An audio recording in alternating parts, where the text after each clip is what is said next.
Acho que está... Pronto, já está sendo gravado direitinho. Gente, boa noite, é um prazer encontrar todos vocês aqui. Nós estamos reunidos hoje, dia 8 de dezembro, já são aí 7 horas da noite, no nosso horário de Brasília, e a gente vai realizar a banca de dissertação do querido mestrando Jardel Ulisses. Hoje a gente conta com a presença de ilustres professores compondo essa banca, que é um motivo sempre de enorme alegria, de muito orgulho para todos nós. Professora Michele Pedrosa, que já esteve com a gente em outras oportunidades, prontamente aceitou o nosso convite. Agradeço demais pela presença da professora, que sempre agrega em todas as oportunidades em que há a sua participação, demais para os trabalhos que são apresentados. Meu querido amigo de uma vida inteira, Daniel Brantes, sempre um prazer encontrá-lo, parceria acadêmica que se estende já há muitos anos, e é sempre muito bom contar com a presença do Daniel. O Daniel, aliás, foi quase uma imposição do próprio Jardel, fez questão de contar com a presença do professor Daniel, que também foi seu professor aqui na Ambra, por ocasião da qualificação e agora por ocasião da defesa. Essa é uma tradição que a gente segue. Normalmente, os professores presentes na qualificação também comparecem à defesa, até por força da coerência na versão final do trabalho que se espera existir à luz do que aconteceu na qualificação. E hoje, para a alegria, para a satisfação de todos nós contamos também com a presença muito ilustre da professora Márcia Michele Garcia Duarte, querida amiga, professora esplêndida, grande professora da Universidade do Estado do Rio de Janeiro, mediadora muito conhecida e muito competente em atuação aqui no Rio de Janeiro, e para também roubar um pouquinho a fala da minha amiga Michele mais cedo, ser humano extraordinário, que no final das contas acrescenta ainda mais brilho à passagem da professora Márcia por essa banca na noite de hoje. É bom demais quando a gente tem esses felizes encontros acadêmicos, quando a gente pode estar ao lado de quem a gente gosta, de quem a gente admira, de quem a gente respeita, e pessoas que no final das contas sempre nos inspiram.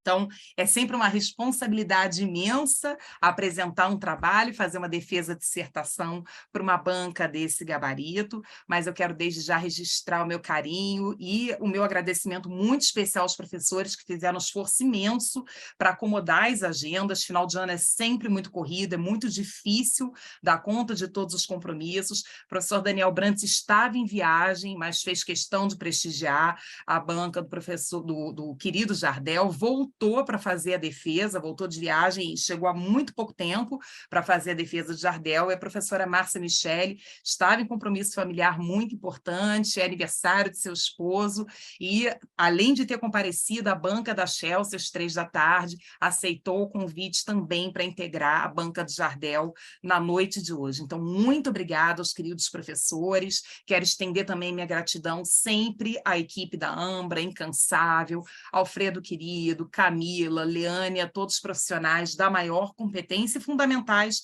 para que a gente possa desempenhar um bom trabalho durante as disciplinas que são ministradas e no momento futuro, durante o processo de orientação dos nossos alunos. Quero cumprimentar todos os participantes que acompanham a defesa de Jardel, que já vai ter início, esperando que todos tenham uma ótima noite, que também aproveitem a oportunidade para ampliar os seus conhecimentos a partir do que vai ser colocado. Jardel, passando a palavra a você, a quem eu também cumprimento, quero agradecer pelo carinho, por ter me escolhido em momento passado para ser sua orientadora, foi um prazer ser sua professora também na Ambra.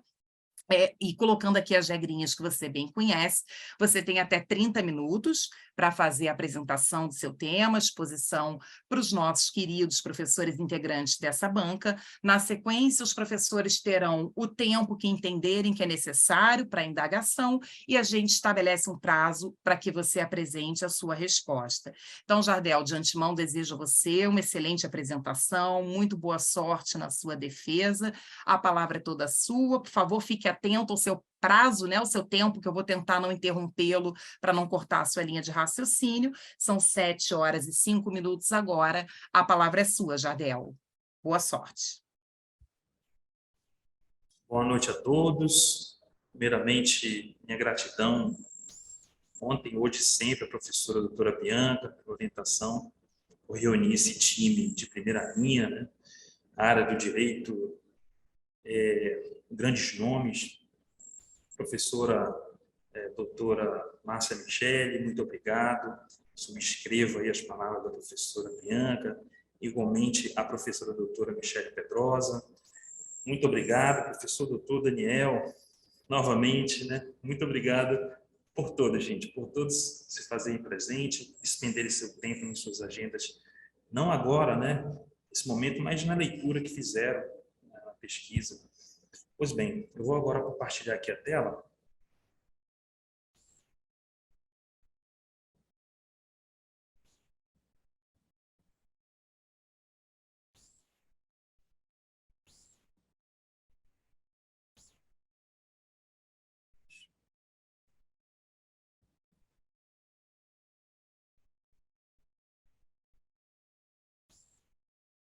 Bom, para mim está tudo certo. Para vocês, por favor. Nós visualizamos também seus slides. Perfeito, agora está em modo de apresentação. Ótimo. Certo. Vamos dar início à apresentação da pesquisa. A apresentação ela seguirá esse itinerário, né? Uma parte introdutória, né? Nesta contida metodologia, os capítulos 1º ao 4º, a parte de conclusão e referências bibliográficas. O tema, a arbitragem no Brasil, a análise do princípio competência-competência e a jurisprudência do Tribunal de Justiça de São Paulo e do Superior Tribunal de Justiça nos anos 2013 a 2020. A proposta temática, e já adentrando na justificativa, ela tem relevância socioeconômica, jurídica e política. A arbitragem é uma prática social desde sempre, principalmente, sobretudo, no meio comercial, doméstico, internacional. Então, quando o Estado ele positiva isso, tentando dar mais segurança, visibilidade, mais inibindo abusividades, ele está abraçando isso como política de tratamento de conflito.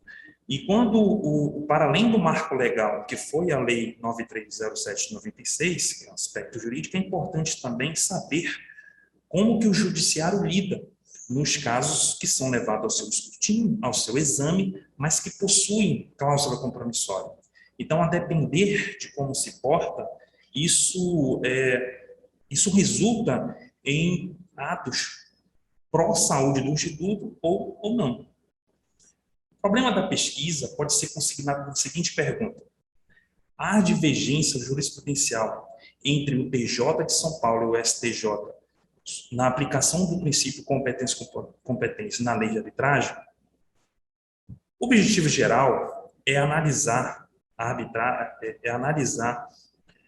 como o Tribunal de Justiça de São Paulo e o STJ lidam com competência na lei de arbitragem. Os objetivos específicos são analisar a arbitragem e as questões correlatas ao Instituto, identificar os acordos que tratam sobre o tema e analisar esses acordos mais pormenorizadamente. A hipótese que se coloca é que há divergência entre ambas as cortes sobre o princípio competência na lei de arbitragem. O método lançado mão foi hipotético-dedutivo, o tipo de pesquisa é qualitativa, as técnicas de instrumentalização da pesquisa foram bibliográfica, jurisprudencial, exploratória e descritiva. A coleta de dados se deu junto ao site do STJ, a análise de pesquisa seguiu a metodologia de nota de síntese. Pois bem, já adentrando nos capítulos, primeiro a gente coloca traz uma questão histórico-jurídica do Instituto, relembrando, como diz Carlos Eduardo de Vasconcelos, que o conflito ele faz parte da natureza humana, então é impossível viver sem conflito, e, portanto, desde sempre o homem se utilizou de métodos para chegar a uma solução, ora se utilizando da força, ora se utilizando de uma relação interpartes, né, uma autocomposição, ora se utilizando da arbitragem. E aí a gente coloca eventos já na Idade Antiga, ainda entre os romanos, em justiça de boa-fé, né, que em alguns casos eram submetidos ali à arbitragem, Nós temos entre os hebreus antigos, nós temos o conceito categórico trabalhado por José Cretela Júnior. Então, a gente tem relatos entre os hebreus antigos, né, o corpo de jurados, o corpo de 3 árbitros, né, que julgavam determinadas demandas, o episódio lá entre o povo judeu de Labão e Jacó. Então, isso, ao longo da história do homem no tempo, isso passou também, os seus relatos, o relato do uso do Instituto na Idade Média, sobretudo entre o século X e século XV, né, na baixa Idade Média, onde o modelo de feudo começou a desestruturar por uma série de motivos, e uma das consequências foi a troca e depois o fomento do comércio, né, os comerciantes vindos das Índias Orientais. E a doutrina coloca que a lex mercatoria ela se desenvolveu bastante com o uso da arbitragem nas relações entre esses comerciantes. Mas que isso, por uma série de fatores, dentro do principal, a questão do absolutismo, já na Idade Moderna, houve um retrocesso, assim a doutrina coloca, porque a saúde, né, o cerne, um dos princípios fundamentais do Instituto, a gente vai ver, é o princípio da autonomia da vontade. Então, quando o Estado ele se arvora para interferir de forma prejudicial a essa autonomia, a doutrina viu ali, né, classifica como um verdadeiro retrocesso do absolutismo na figura da arbitragem. E aí a gente tem um período seguinte, na Idade Contemporânea, onde sai o governo dos homens, passa o governo das leis, esse movimento de positivação do Instituto, de enquadramento jurídico. E aí a gente tem, ao lado da arbitragem em si, um importante princípio, que nela também está contido, que é o competência, que se origina, é o cunhado inicialmente, cunhado, né, inicialmente esse termo pelo direito processual civil alemão, em que traz um regramento de análise prioritária do árbitro nas questões que envolver a sua competência, existência ou validade da cláusula compromissória ou mesmo o contrato. Tem que ser todo questionamento analisado em ordem cronológica, com primazia pelo juiz arbitral em detrimento do Estado. Mas a doutrina ela coloca que esse entendimento, esse regramento, dessa forma, tem que ser entendido, na verdade, não é um valor, não é uma definição universal, uma regra universal. Tem que ser ponderado conforme as variações interpretativas de cada ordenamento jurídico. E, nesse sentido, a gente traz, né, o que a doutrina divide em pelo menos 3 formas regulatórias de competência, onde traz onde apresenta-nos uma forma mais rígida, e aí a doutrina traz no direito comparado, a gente comenta aqui que a França, um modelo em que fecha hermeticamente para que o Poder Judiciário apenas se posicione após o deslinde do processo arbitral, já um modelo mais prioritário, flexível, que é exemplo, a gente traz a título de exemplo, repito e friso, os Estados Unidos, e o Brasil, que nos mesmos moldes da Suíça, seguiu a lei modelo Citral, em que o marco regulatório ele é de competência prioritária condicionada. Não há um fechamento completo que o judiciário haja esse contato, né, juiz arbitral, antes do seu deslinde, mas que há uma orientação de que se reconheça o efeito negativo do princípio dela. E para trazer o problema e a hipótese, né, para a apresentação, e assim a gente tentou fazer ao longo dos capítulos, a gente pontua nesse momento que justamente o regramento do competência é que vai repercutir diretamente ao ponto certo, nevrálgico, das discordâncias, das desentendimentos, né, sobre os casos apresentados que traziam cláusula compromissória. O competência é justamente o cerne da questão. Já no segundo capítulo, a ideia aqui é fornecer um arcabouço teórico, porque justamente nesses tópicos que a fonte jurisprudencial, que a divergência jurisprudencial surgiu justamente por inobservância de alguns pressupostos, de alguns requisitos do processo arbitral. Então, a gente coloca que, nesse momento, essa interferência ela se dá devido à inobservância de parâmetro legal. E lá na frente a gente vai ver que a interferência, esse ponto de contato que a doutrina coloca como cooperação, se dá por um imperativo legal. A gente vai ver daqui a pouco. Pois bem, a gente coloca o conceito de arbitragem, que a despeito da LA, lei de arbitragem, não trazer propriamente, mas é colocado que é um momento de desfecho do processo arbitral, né? É um momento que a sentença arbitral coloca fim, finaliza o processo arbitral. Ela possui natureza jurídica, tem uma discussão doutrinária, mas que a gente reconhece o caráter jurisdicional, né, da arbitral, a natureza jurisdicional ou publicista, né?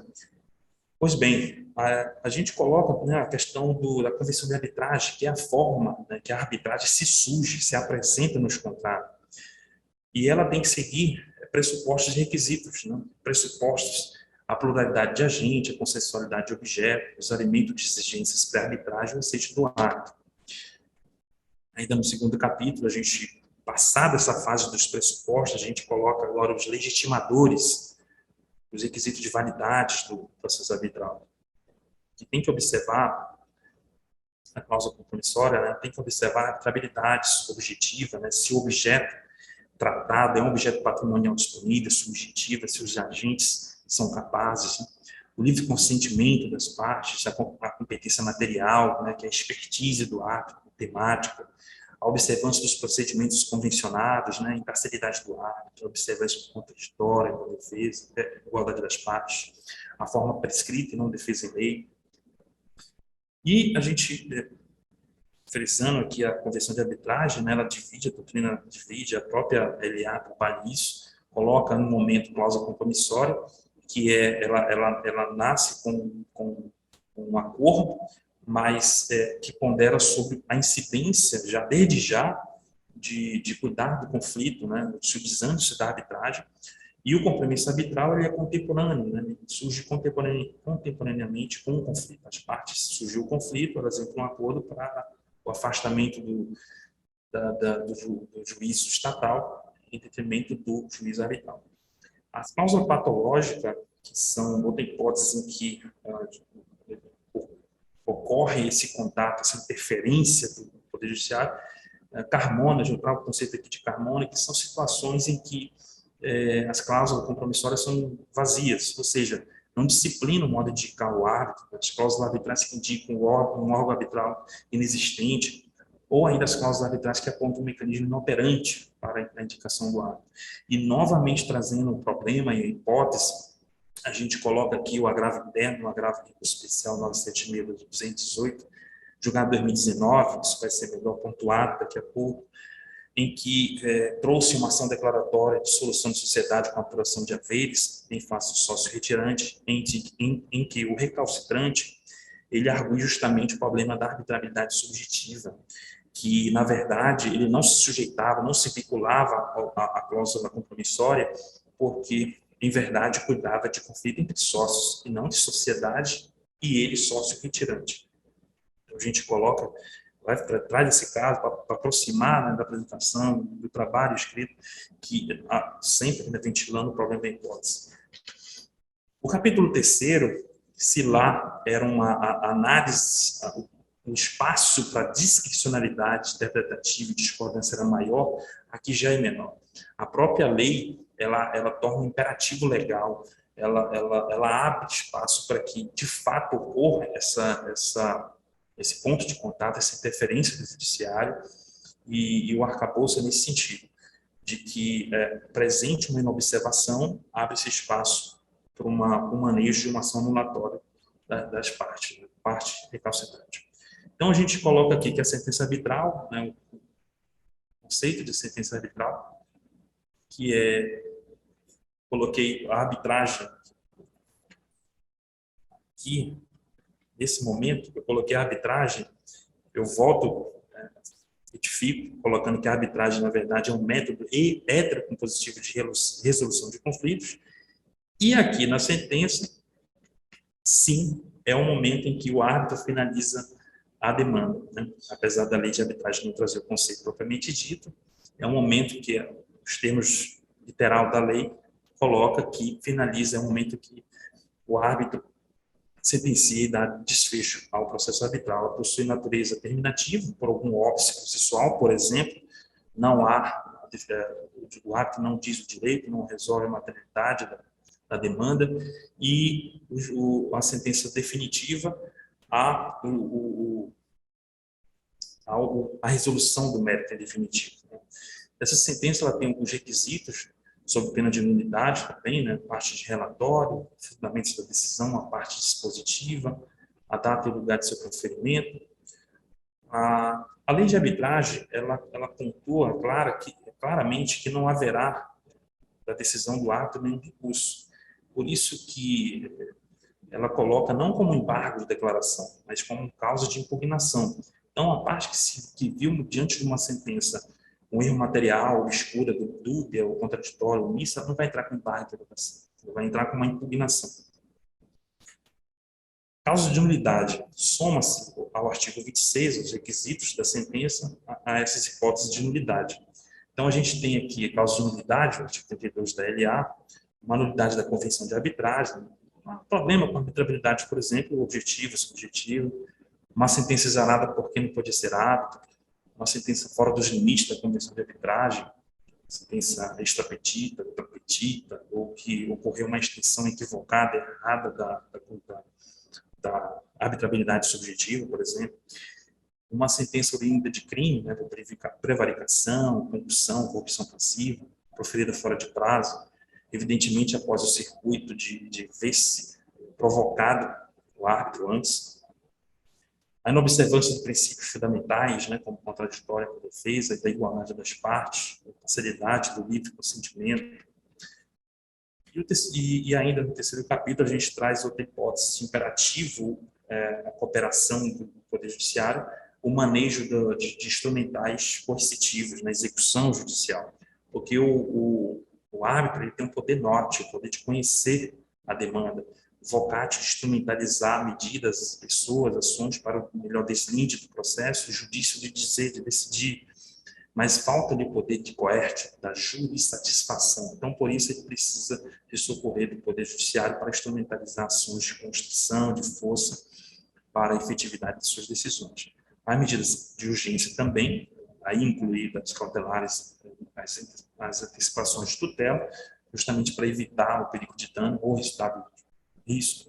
risco ao resultado último do processo, por evidente, saindo excluídos das medidas a tutela de divergência. Aí, para finalizar o terceiro capítulo, a gente pontua também alguns embates psicológicos, né? Porque a gente vai ver que um dos argumentos que as partes irresignadas utilizaram para afastar o regramento de competência competente foi justamente questões psicológicas. Aí a gente coloca, né, o princípio da afastabilidade jurisdicional, contra a defesa, da efetividade dos direitos, esse embate entre a segurança jurídica, a celeridade, a efetividade processual, o princípio da confidencialidade, né, o princípio da publicidade. E, novamente, para aproximar o problema e a hipótese, a gente pontua aqui o agravo interno no RESP 174/6049, julgado de 2020, em que a cláusula compromissória ela foi inserida, foi incerta, inclusive a pesquisa já foi retificada que tinha um certo por ser lá. A parte recalcitrante diz não, essa cláusula compromissória não vincula, não houve consentimento, porque ela não funciona como aditivo contratual. Ela vincula apenas os conflitos oriundos da engenharia, da fiscalização. Então, esse acordo foi cerne de discussão e de discordância entre o TJ de São Paulo e o STJ na análise do tema.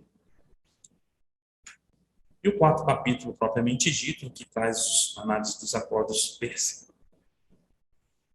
A gente pontou o primeiro acordo, a agravo regimental na reclamação 9030, julgado em 2013, entre Energia Sustentável do Brasil e outros, Sul América, Companhia de Seguros e outros, em que se buscava impedir a instalação do processo arbitral em Londres, sem que antes fossem decididos questionamentos sobre a arbitrabilidade subjetiva. O juiz do primeiro grau indeferiu o pedido, autorizando a arbitragem. O TJ São Paulo reformou a sentença, suspendendo a instituição da arbitragem, e o STJ, em decisão monocrática, apesar de decidir pela negativa, em não conceder por carência de condição de ação, eu trago a ponderação importante na análise desse caso, da ministra Nancy Andrighi, que considerou a extinção, pontuou sobre o competência por competência, reprovando qualquer tentativa de alterar o seu regramento, em que, friso, o agravo regimental foi negado por um erro da via eleita, mas que a ministra pontuou que houve um manejo equivocado, um afastamento equivocado de competência quando deveriam, além de manejar o recurso especial, que seria o recurso adequado, o instrumento adequado para se buscar análise do judiciário, errou quando hipoteticamente teria afastado a competência. O RESP 159-685, julgado em 2017, entre Vanilla Café Franchise, Portal do Café Cafeteria, em que se buscava impedir o uso da marca e do know-how. O juiz de primeiro grau afastou a preliminar de conversão de arbitragem. O TJ São Paulo manteve a sentença e o STJ, em decisão diametralmente oposta, disse que está tudo errado, era incompetente o Poder Judiciário de se posicionar, de analisar, de ultrapassar a análise perfunctória, verificando ali a cláusula compromissória, deveria extinguir o processo, e que cassou, portanto, o acordo recorrido, justamente por reconhecer a incompetência do Poder Judiciário. O recurso especial 16.14.07, julgado em 2018, entre Spatrim versus BNR e outros, em que se pretendia a suspensão do processo arbitral, o juiz de primeiro grau suspendeu a eficácia de decisão arbitral até o julgamento da decisão de suspeição dos atos. O TJ de São Paulo não reconheceu a ilegitimidade dos atos e o STJ reformou o acordo para, além de reconhecer a ilegitimidade dos atos, dado o seu papel judicante ali, como juiz de fato de direito, pontuou sobre o efeito positivo, no que deve o Poder Judiciário evitar a postura inoportuna ou indevida interferência, reprovando, portanto, a análise, o perfilamento, a análise mais acurada do que ocorreu nas instâncias inferiores.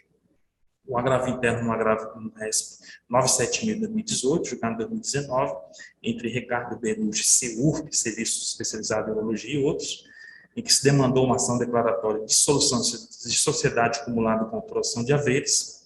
O juiz de primeiro grau extinguiu o processo em razão da existência de convenção de arbitragem, em concordância com o posicionamento majoritário do STJ. O TJ de São Paulo cassou a decisão, porque ele se viu convencido por argumentos da parte que quis afastar o processo arbitral, argumentos que tratavam sobre a arbitrabilidade subjetiva, a existência de cláusula compromissória vazia e ofensa aos princípios da celeridade e da efetividade processual. O TJ de São Paulo, portanto, se convenceu disso. E o STJ, novamente a decisão discordando, com base em decisão monocrática, com base no princípio de competência, decidiu pela reforma do acordo, sendo ratificado de forma unânime o julgamento do agravo interno. O agravo interno no RESP 174-6049, julgado em 2020, entre Vetor e Vopac, em que a ação visava a instrumentalização do processo arbitral, dado inadimplência contratual. O juiz de primeiro grau deu improcedência, pois a cláusula compromissória não constava no contrato, e sim a anotação de responsabilidade técnica, e, portanto, fez uma análise não perfunctória e ele adentrou, folheou os autos mais acuradamente. O TJ de São Paulo foi no mesmo sentido, manteve a sentença, pois a convenção de arbitragem restringia-se aos conflitos relacionados à engenharia e fiscalização, e o STJ, em decisão monocrática, reformou o acordo, pois se efetuou neste inadequado exame documental. Decisão confirmada em unanimidade pela manutenção da decisão atacada em sede de agravo interno, ou seja, discordância sobre o competente. Enquanto os juízes do TJ de São Paulo, ele flexibilizou, modelou, afastou o regramento, o STJ reprovou esse posicionamento.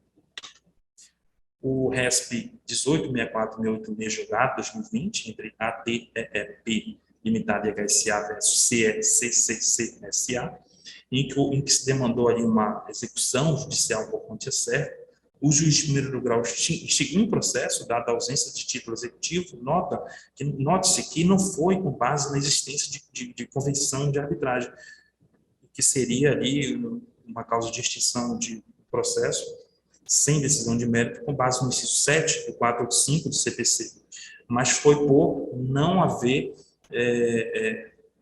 certeza, os requisitos do título executivo. E o TJ de São Paulo manteve a sentença recorrida sob o meio de fundamentando, ratificando assim a competência do juiz estatal. E o STJ, ambos erraram ao avançar na análise do mérito daquele ajuste, quando deveriam extinguir o processo com base no inciso 7 do 485 do CPC. Então, a gente chegando no momento de finalizar a apresentação, a conclusão, a gente verifica que o objeto, né, o objetivo geral de verificar a questão jurisprudencial importante em competência entre as cortes, ora em documento, ora em estudo, foram atendidos em seus objetivos específicos e a hipótese de divergência foi confirmada. A título de enfrentamento da problemática, eu dividi aqui, a gente trabalhou num aspecto macro, um aspecto abstrato, em que, nos termos do artigo 3º, já que diz ali, né, que o Estado promoverá a consensualidade, o uso dos meios consensuais de resolução de conflito. Então, a gente pontua que, de forma macro, haja uma conscientização da atividade jurisdicional nos processos de reconhecimento e legitimação da arbitragem como via de acesso à justiça, fazendo-se observar os efeitos do princípio de competência-competência. De forma micro, de forma mais incidental, a gente pontua aqui que seria uma opção a afirmação de tese jurídica, de sede dissidente de resolução de demandas repetitivas, porque dessa forma, com uma tese firmada pró-efeito negativo de competência-competência, tornar-se-ia dever de observação pelos tribunais de juízo nos termos do 927 do CPC. Parte das referências bibliográficas, eu finalizo aqui com uma frase de Simone de Beauvoir: em todas as vitórias se oculta uma abdicação. Meu muito obrigado. Obrigada, Jardel, pela sua apresentação. E aí, seguindo dinâmica similar a que nós adotamos um pouquinho mais cedo, eu vou passar a palavra, primeiramente, à professora Márcia Michele Garcia Duarte, mais uma vez, renovando meus cumprimentos, a minha gratidão e a minha honra em tê-la aqui integrando a sua banca hoje, professora, mediadora, pessoa fantástica de quem eu tenho a honra de me apresentar, sobretudo como amiga, né? É sempre bom a gente ter esse tipo de credencial, estar em boas companhias. Então, muito obrigada mais uma vez por aceitar o nosso convite, por participar da AMBRA. Tenho certeza de que serão as duas primeiras de inúmeras participações, porque é sempre um orgulho imenso contar com a sua presença. Professora, a palavra é sua. Muito obrigada mais uma vez. Bom, renovo os meus agradecimentos também, a honra de estar aqui, presente nesse encontro agora noturno, né? Passamos do vespertino agora para o noturno, contando com o Daniel Brantes, agora como nosso colega de mesa, de banca, e mais uma vez, Michele, e agora ao Daniel, boa noite, oficialmente, um prazer estar com vocês. Professora Bianca, obrigada pelo convite, Jardel, obrigada pela confiança de me aceitar aqui nesse desafiador trabalho que a gente faz sempre com muito carinho, né? E sabe, como você colocou ali no final da sua fala, Simone de Beauvoir, né? Atrás de toda vitória tem muita abdicação, sim, e às vezes isso não é percebido, não é visto, né? Então, todo o trabalho a gente lê, se debruça mesmo, porque sabe que foi feito. É uma construção que exige muitas renúncias, né? Sociais, familiares, vamos dizer assim, a entrega de algo que teve marcas ali de desespero. Normalmente a gente passa por oscilações emocionais, acha que não vai conseguir fazer, então entregar um trabalho, chegar nessa fase, precisa de muito fôlego e precisa de muita dedicação, né? Só quem passou por essa trajetória sabe como é estar sentado nesse momento diante de uma banca. Então, eu quero te parabenizar por chegar até aqui, por apresentar um trabalho que é bem desafiador, né? Você trouxe um levantamento histórico muito importante. Eu, particularmente, não conhecia como isso tinha acontecido na Idade Média, né? Todos esses aspectos eu já tinha investigado juizados especiais, já tinha visto um pouco sobre mediação, mas sobre arbitragem realmente eu não conhecia através do seu trabalho. E os trabalhos, eles sempre trazem uma provocação, uma reflexão em quem está lendo, né? Enquanto eu li o seu trabalho, a primeira coisa que eu pensei foi, mas aqui tem muito mais informações do que esse título está apresentando, né? E informações importantes, você faz uma leitura cuidadosa da lei de arbitragem, você faz esse levantamento histórico. Então, de repente, pensar, não sei como, eu pensei várias coisas, mas a gente não pode colocar, por exemplo, reflexões sobre a arbitragem no período, desde o medievo, não poderia, numa dissertação, falar sobre reflexões, breves apontamentos. E aí eu fiquei pensando para sugerir alguma coisa e não cheguei a uma conclusão, mas, de repente, para pensar algo que ampliasse, talvez, dentro do seu título, né? Arbitragem no Brasil, o seu trabalho tem muito mais do que arbitragem no Brasil. A arbitragem no Brasil faz parte do seu trabalho. A análise do princípio, da competência, a jurisprudência do TJ, dos anos, de repente encurtar um pouco esses elementos para que caiba você trazer alguma identificação no título do seu trabalho daquilo que realmente está no conteúdo, porque essa questão da competência, você entra já no finalzinho, se não me engano, quarto capítulo, né? Quarto ou quinto capítulo.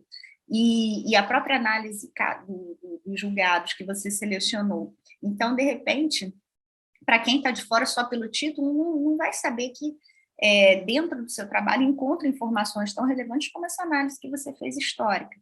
Tá? Então, só a título de sugestão, pensar. Se eu tiver alguma ideia aqui, eu até falo, mas eu tentei várias e não consegui fechar, para não estender muito também, né, o seu título. Uma outra coisa que eu fiquei refletindo enquanto eu li o seu trabalho, eu separei algumas questões aqui formais, eu vi alguns errinhos de português, tipo instituto, tá instituto, essa questão do negrito sublinhado, eu não sei se isso cabe no trabalho de dissertação, eu não sei. Se caberia, porque aqui a gente trabalha a BNT, mas como esse trabalho é um trabalho vinculado a uma instituição estrangeira, eu não sei, mas de repente dá uma confirmada se caberia fazer negrito sublinhado, né, no corpo de um trabalho de dissertação, e também se precisa constar expressamente os objetivos são, né, negritado, as hipóteses foram, né, de repente subir de uma maneira mais fluida, mais sutil. Estar ali, você identificar que estar ali, que o leitor, no aspecto que faz essa leitura, né, acadêmica, científica, vai procurar esses elementos, mas talvez não pontuar, como você fez ali, destacando, como se fosse vamos dizer assim, uma apostila, um manual que você traz didaticamente algo mais pontuado, mais destacado ali para chamar a atenção do leitor. Né? Eu não sei, tá? Mas vale a pena, de repente, dar uma verificada, uma conferida. Então, em vez de dar, também eu vi mais com I, quando era mais sem I. Então, passar aquele pente fino para ver se tem mais algum errinho de português para conhecer. Eu sei que a vista já está cansadíssima, né, no momento da entrega, então é bom quando alguém de fora lê que já vai pontuando para a gente. Ok? Então, são alguns pequenos detalhes. Em relação às provocações, né? Interessante, o que me levou vamos dizer assim, que o seu trabalho me impulsionou para aquela grande história dos precedentes. Então, o que são os precedentes no direito brasileiro? Uma grande dúvida, porque a gente pega um pouco do modelo italiano, a gente diz que não tem nada a ver com o modelo norte-americano, mas vive reproduzindo uma série de coisas, né? A gente pega o IRDR do modelo alemão, espelha aqui no Brasil, só que para quem estuda o IRDR no direito alemão mostra que tem uma série de diferenças no nosso sistema, e cada vez mais, enquanto a gente estuda esses institutos, a gente vai identificando vamos dizer assim, a falta de identidade brasileira para esses institutos que a gente pega no modelo estrangeiro. Até porque o nosso sistema vem do modelo civil law, mas aí a gente começa a empregar algumas coisas do common law. Não, mas não é common law, não tem nada a ver, a gente é civil law, mas o que vem a ser os nossos precedentes, se não quando a gente lê estudos, pesquisas, a gente vê muito mais comparação com o modelo norte-americano do que com o modelo italiano, né? Então, assim, é uma grande dúvida. Eu, particularmente, eu não consigo definir ainda o que é precedente no Brasil. E aí você pega Número de reclamações constitucionais saiu no Conjur essa semana. Reclamações constitucionais em 2006, 848. 2022, 5.899. Aí você pega o trabalho, Jardel, seu trabalho, que fez essa pesquisa. STJ e TJ São Paulo. Espera aí, a gente está falando de tribunais do mesmo nível? Da mesma hierarquia? Né? Mas que desobediência é essa? E o que a gente faz com essa falta de previsibilidade, essa instabilidade da jurisprudência? Falta de coerência, falta de coesão. A própria motivação das decisões. A gente não encontra na motivação das decisões algo que realmente responda àquilo que está sendo posto para julgamento. A gente se depara com muitas decisões com motivações vagas. Não, mas pelo 4.900, agora não me lembro qual é o artigo, 489, né? Não, faltou motivação, a sentença não atendeu aos requisitos legais, é nula, etc. Mas, na prática, como é que a gente argue isso? Eu vi no Conjur essa semana também, foi ontem, se eu não me engano, o Tucci escrevendo sobre a condenação do MP por a ação, não foi ação temerária, mas condenando, como foi sucumbente, condenando efetivamente o Ministério Público a pagar valores em favor da parte contrária que a gente não vê cotidianamente quando envolve o Ministério Público, só quando envolve particulares. Era uma questão, uma ação de improbidade, e aí a decisão justificada, era uma ação de improbidade que não considerou os tempos de pandemia, não considerou uma série de coisas, tá? E houve uma provocação no judiciário maculando aquelas pessoas, eram trabalhadores de um hospital, se não me engano, servidores de um hospital, e, enfim, eu vi, né, isso até com um certo prazer, porque olha como as coisas estão mudando, a gente já está vendo muita coisa mudar. A gente já está vendo a arbitragem incluindo a administração pública. Pode não estar vendo muito na prática, mas que já está previsto, já está. E se puxar ali, sem dar datas aqui, né, idade, nada disso, mas na nossa geração, quando a gente se formou, a gente estava aprendendo a lidar com conciliação nos juizados federais, que já era um absurdo. Como conciliação no juizado federal? Imagina a União conciliando. Como a União vai conciliar? Para quem tem audiência de conciliação, o advogado da União, o procurador federal, não vai poder negociar. Como é que isso vai funcionar na prática? Tanto que foi uma letra ali de lei que ficou vagando, e agora, com a mediação envolvendo a administração pública, com a arbitragem envolvendo a administração pública, que a gente está começando a enxergar, ou ver trabalhos, ou ver projetos, etc., voltados a efetivamente realizar mutirões de negociação. Né? A administração pública, a Procuradoria do Estado do Rio de Janeiro, por exemplo, tem um núcleo específico só de mediação. Então, quer dizer, de fato está mudando, Mas, quando a gente fala de tribunal, essa questão, né, a leitura do seu trabalho, me remeteu também a um outro ponto. Quando a gente viu todo esse movimento de ativismo judicial surgindo, esse ativismo judicial começou a se justificar por uma ineficácia ou uma inexistência do poder, assim, de normas, né? Ou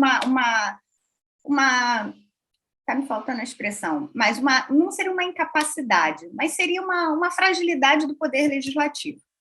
Né? Então, o Poder Legislativo ditava, ou não ditava, ou ditava normas que o Judiciário interpretava de forma diferente, ou deixava de aplicar em prol de uma decisão mais justa, né? E, com isso, a gente teve aí esse movimento de ativismo, as decisões contramajoritárias, tudo isso que veio crescendo nas últimas décadas. Então, retrato da Lei Maria da Penha, por exemplo. Lei Maria da Penha diz que, nos casos de lesão corporal leve, a ação penal pública será condicionada à representação da vítima. Aí vem o STF e diz, não, é incondicionada. A Lei Maria da Penha continua dizendo que é condicionada, não houve mudança no texto. Na prática, o STF já disse que é incondicionada, que o movimento da vítima até a delegacia e mesmo a notícia do crime já são suficientes e a mulher não tem que ir em juízo dizer que efetivamente quer dar entrada. Quantos juízes estão aplicando isso? Se você fizer um levantamento em números, você vai descobrir que alguns juízes aplicam, outros não aplicam, né? E continua essa insegurança. A mulher tem ou não que representar, a mulher vítima tem ou não que representar. E aí, mais um caso de instabilidade, de incoerência. Bom, fato é que, se a gente teve um movimento de ativismo judicial por uma... Está na ponta da língua, mas ainda não está vindo a palavra que eu quero falar, daqui a pouco eu vou lembrar. Por uma deficiência, vou colocar assim, né, do poder legislativo, agora, para onde a gente vai correr? Porque o próprio judiciário está deficiente por estar batendo cabeça entre os seus próprios segmentos, né? Ou seja, cada um dos órgãos do poder judiciário, e não está havendo esse respeito à hierarquia. Então, esse número das reclamações constitucionais, a própria questão do IRDR, os precedentes, que a gente não tem ainda um modelo do Piniquim, o que seriam precedentes. Aqui, essa discussão, você trouxe, afinal, o 987, o 989, tá? Então, como que isso se resolveria? Que existe ali uma previsão legal, existe. Mas como a gente poderia provocar efetivamente uma execução, uma aplicação desses dispositivos, uma realização dessa funcionalidade dos precedentes no Brasil? A solução está ali. E eu quero te elogiar também que o seu trabalho, apesar desses errinhos ali que eu vi de português, de eu ter dúvida em relação de digitação, né, de eu ter dúvida em relação à formatação, eu vejo que você tem, e pela sua exposição, você tem muito domínio do tema. Você tem, usa as terminologias com muita precisão, vocabulário jurídico muito rico. A impressão que a gente tem que tem muita prática nessa área, e você fala com uma naturalidade, né, como se você estivesse contando como foi o seu fim de semana enquanto está tomando um café.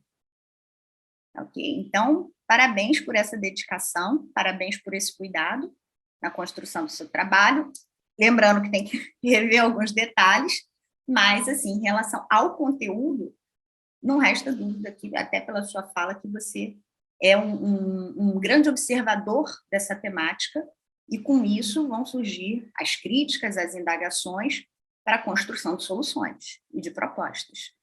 E aí esse é o ponto que eu queria trazer para você especificamente. Se a solução está em termos uma aplicação ou uma construção de um precedente brasileiro que efetivamente seja um precedente, que seja obedecido, precisaria do quê? Por que está havendo um número tão grande de reclamações constitucionais? Por que o TJ de São Paulo diverge daquilo que está sendo aplicado pelo STJ, sendo que a gente está falando de hierarquia? Qual é a sua intuição, a sua impressão em relação a isso? Por que isso está acontecendo? Né? O que está levando a isso? Tá? Então, o juiz tem autonomia, está havendo distinguishing, sei lá, o que está acontecendo? Ou a gente verifica que é simplesmente cada um faz o que quer, porque isso a gente vê na prática de fato. Eu já vi tribunal aqui do Rio, desembargador dizer, não, o STJ entende assim, eles são mais bonzinhos, isso despachando, eles são mais bonzinhos, depois recorre. Claro, né? Até anotei aqui para falar com você a questão da economia processual, da duração razoável do processo. Quanto custa recorrer para o STJ? Quanto custa recorrer para o STF na ponta do lápis? Com advogados, honorários do advogado, para fazer essa peça. Eventualmente, você tem que tratar ainda do deslocamento dele, da diária. E outra coisa, recurso extraordinário, quantos sobem? Recurso especial, quantos sobem, efetivamente? Qual o tamanho do nosso, qual é a trama, né, do nosso filtro aqui, para efetivamente um recurso desse chegar lá em cima e ser demonstrado lá em cima que não está havendo uma obediência? E aqui você traz ainda o aspecto da competência. A gente está falando de competência, ou seja, o ponto preliminar, prévio, né? Não preliminar no sentido processual, mas prévio. Quer dizer, olha a discussão chegando ao STJ para só então voltar e efetivamente se entrar no mérito. Duração razoável do processo, esquece. Economia processual e próprio risco de um recurso não subir. O recurso não sobe, aí você tem que entrar com agravo para a subida desse recurso. Isso tem custo. o custo do trabalho do advogado e o custo de tempo, economia processual, economia no sentido econômico e no sentido de tempo. Como isso se revela na prática, no bolso de um jurisdicionado? Aqui, a arbitragem, a gente está até falando de empresas, pessoas com poderio econômico, isso é indiscutível, mas de modo geral, né, a arbitragem também vai envolver um pequeno empreendedor, também pode se valer da arbitragem e se deparar com uma situação dessa que vai ficar discutindo competência por anos, sendo que toda a marcha dele ali, né, de repente, dependendo do que for o conflito, às vezes aquilo está interferindo na própria logística do trabalho dele, da essência da empresa, da saúde econômica daquela empresa. O problema é muito sério. Esse problema é muito sério. Bom, e aí eu queria ouvir um pouquinho mais de você sobre isso. Como que você justificaria, o Jardel trouxe números, Jardel trouxe reflexões, trouxe análise de dados, fez levantamento histórico, fez todo o trabalho de casa bem feito. Agora, o Jardel, a quem o Jardel atribui isso e como que essa aplicação do 987 poderia se dar de uma maneira plena, né? Ou minimamente como se propõe, né, que poderia ser plena. Professora Márcia Micheli, mais uma vez, muito obrigada. É sempre maravilhoso lhe ouvir, porque a gente vai refletindo. Acho que mesmo nós, mais acostumados a pensar alguns temas, sempre constatamos que é preciso pensar novas diretrizes, novos paradigmas, enxergar novos ângulos do problema. Então, são provocações, assim, muito interessantes. Eu faço as minhas anotações particulares aqui, porque acho que a gente tem muita inspiração para artigos futuros. 2023 já está bem encaminhado a partir das suas colocações. Sempre inspirador lhe escutar. Eu aprendo demais e aproveito todas essas questões e provocações para também fazer o meu dever de casa e repensar alguns temas, e é disso que a academia se faz mesmo. A riqueza está justamente aí, nessa troca de olhares, de experiências, de saberes, né, que nos inspira. Jardel, vou então lhe passar a palavra. Por favor, em 10 minutinhos, apresente a sua resposta à provocação da professora Márcia, ok? A palavra é sua, Jardel. Professora Márcia Micheli, obrigado aí pelas considerações. A questão do título versus conteúdo, né? Vou refletir sobre isso, que tem que espelhar exatamente, de repente não está correspondendo o tema com aquilo que eu coloquei, né? Não está compreendendo o suficiente, né? Fazer uma reflexão sobre isso, sim. A questão da negritação, professora, foi realmente uma tática, uma tentativa de evidenciar ainda mais a presença dos requisitos científicos de um trabalho científico, tá? Mas isso vai ser retirado na entrega, no depósito, vai ser cuidado de acordo com a questão dos erros gramaticais. Muito obrigado. De fato, tem que levar para outras pessoas ler, porque não adianta a gente ler uma vez e outra vez é complicado.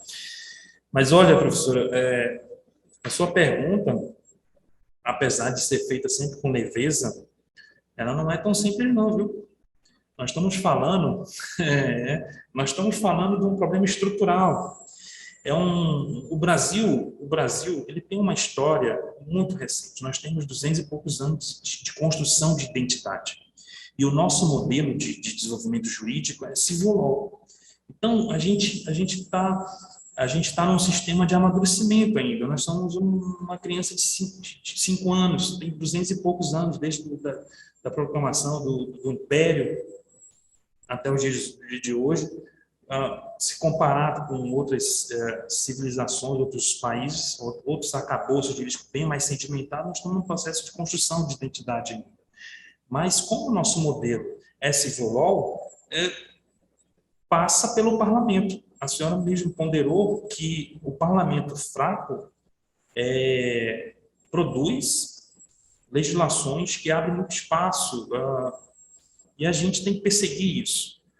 Se a gente ainda não chegou no amadurecimento de conscientização, de cooperação entre os agentes para colocar um ambiente mais uniforme, mais coerente, imaginam vocês, professor universitário, quando ensinam uma matéria que tem que dizer que a lei fala isso, mas a gente tem que pegar o posicionamento do STJ, do STF, que não é assim. Mas está na lei, como assim?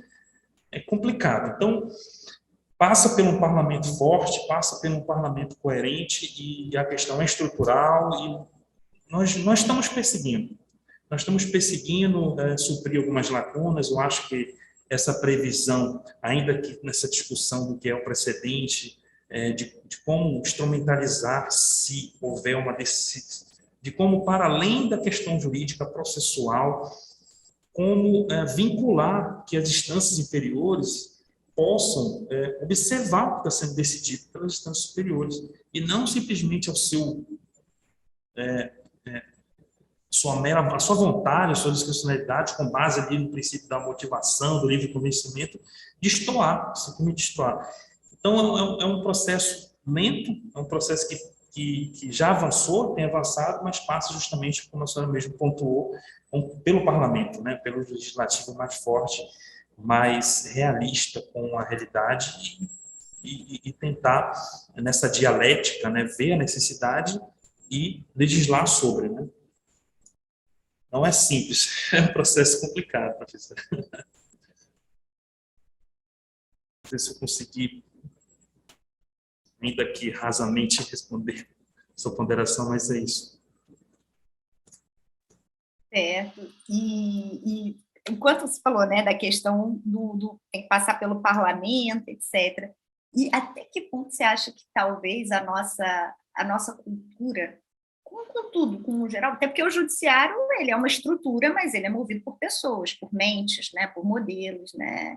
E até que ponto seria uma teimosia tupiniquim, não sei, não cumprir, não obedecer, né, não seguir, né? Até que ponto talvez uma falta de sanção?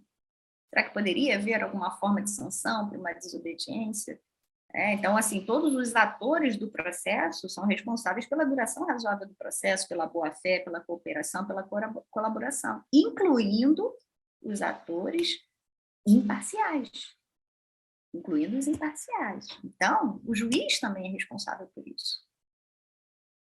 O juiz também. E quando a professora fala em sanções, eu pensei em falar isso, né, em criar um mecanismo para sancionar mesmo. Eu não quis colocar dessa forma, mas quando eu falei do parlamento, é justamente prevendo também mecanismo nesse sentido, sancionatório mesmo. Realmente passa, em alguns casos, vai ter que chegar nesse ponto, infelizmente, né, em algumas situações. Não sei como isso se daria, mas talvez, né, se os meios coercitivos, né, contra o executado são uma forma de você justamente compeli-lo a cumprir, né? Então, me parece que agora a gente vem no movimento também de sanção premial, sanção para aqueles que vêm, criam obstáculos às resoluções consensuais e obrigam ao ajuizamento da causa, né, e levam ao ajuizamento da causa, e no final se atinge exatamente aquilo que se atingiria extrajudicialmente, através de uma negociação. Quer dizer, a gente tem uns projetos de leis aí bem interessantes na esfera do consumidor, né, que justamente estão com essa vocação, né, estão dentro desse movimento da sanção. Então, parece que o punir é algo necessário para o nosso modelinho, né? O nosso modelo talvez só funcione sentindo. Nosso não, né? De modo geral, né? Talvez. Eu lembro de uma história aqui, bem fora da tese, né? De uma pessoa, um alemão, se eu não me engano, eu não me lembro agora, enfim, que era genro de uma pessoa lá do prédio, e aí veio conhecer o Brasil. Aqui é maravilhoso, aqui a gente pode tudo, aqui a gente tem liberdade para tudo, aqui é uma... Aí você, bom, por isso talvez, né, que no seu país as coisas funcionem, entendeu? E aqui não. Né? Talvez a sanção, talvez o medo, o receio, o filtro, o cercado seja necessário para educar e reeducar pessoas. Né? E aí, quando se fala em sanção, hoje a gente fala tão amplamente em sanção para demandantes, e essa semana o conjunto com essa sanção para o Ministério Público, quem sabe isso também atinja de alguma forma. Não sei como se daria isso economicamente, eu não sei como isso se daria, né? Talvez uma indenização do Estado, não sei como isso poderia acontecer, mas talvez seja um caminho aí, daqui a umas 5 décadas, né? Pensar em alguma coisa assim para realmente haver uma obediência, observância. Né? Bom, então é isso, Jardel. Muito obrigada. Afinal de contas, os demais atores do processo sofrem sanções quando não observam prazos, quando não observam ações que precisam ser praticadas nos autos. Advogados sofrem, né? Perdeu o prazo, entendeu? Mas está lá, tem prazos para o magistrado também decidir, prazos para se posicionar, e aí? Não observa, e aí? Não assim uma coisa aleatória, mas uma coisa bem gritante, uma coisa que esteja realmente estabelecida ali na forma de um tema, né, na forma de uma súmula. Se houver uma inobservância, né, pensar em realmente aplicar alguma sanção, porque isso gera prejuízo. Né? Mas pode resolver pela via recursal. Mas é tempo, é dinheiro, é desgaste emocional, tem muita coisa envolvida, né? Não é assim. Né? Então, enfim. Então, professora Bianca, estou satisfeita. Perfeito, professora Márcia Michele, mais uma vez, obrigada pelas indagações. Jardel, obrigada pela resposta apresentada. Passo, então, a palavra à nossa querida professora, amiga, Michele Pedrosa, sempre parceira aqui na Ambra, para que comece suas indagações, mais uma vez renovando minha gratidão por mais uma vez aceitar o nosso convite e prestigiar a banca do Jardel. A palavra é sua, professora. Obrigada, professora Bianca. Boa noite, Jardel. Boa noite, Daniel, Márcia. Gente, desculpa, estou à luz de velas, né? Vocês perceberam que a minha lâmpada queimou e eu tive que acender os abajures. Então, estou à luz de abajur, mas eu acho que vocês estão me vendo bem. Está bem romântico, professora Michele. Eu estou até numa coloração assim, né? Parece que passei semana na praia, assim. Estou gostando. Estou âmbar. Vamos lá, Jardel.